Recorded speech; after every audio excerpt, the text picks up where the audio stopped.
Тэмээ цоноо намайг нэмэрт гэдэг. Би нийслэлийн ерхий боловсролын 6 дугаар сургуулийн Эрдэнэ 2 багштай 12-ын дээнгээ сурагч. Яг одоо манай сургууль дээр сургуулийн аврах шалгуур байх бүртгэл тэмцээн явагдаж байгаа. Түүний жагар манай сургууль дээр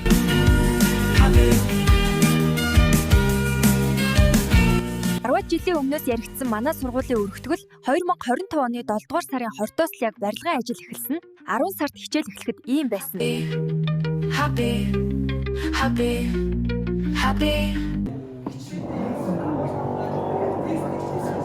Энэ мэтэр хичээл ээжээр үргэлжлэж байгаа засварын ажил аль аль талдаа хүндрэл учруулсаар байгаа юм. Манай сургуулийн 0-ийн хүртээмж муу ариун цэврийн асуудалтай байдаг хэрнээ бидэнд 2 давхрын ахлахын 2 0, 1 давхар багаангийн 0, бас багш нарын 0-тэй. Эдгээр 0-уудыг ихэнх хувь эвдрэлтэйгээс гадна бохир байгаа нь сургуулийн хэмжээнд ердөө 5 хан үйлчилгээний ажилтан байгаатай холбоотой.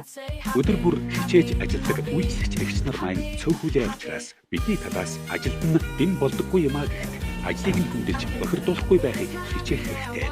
Бид өдөр тутамдаа ус уух хэрэгтэйтэй байдаг. Ялангуяа одоогийн шиг сэрүүний улирал халуун бүлээн зүйс сууж явлагаа дэмжих нь чухал. Ихэнх анги танхимд маань ус цэвэршүүлэгч, агааржуулагч, угаалтар байдагч эдрэл тэмдэлтэй улмаас дийлэнх нь ажилладаг. Цэвэр ус, арин орчин эрүүл ирээдүйн үндэс юм.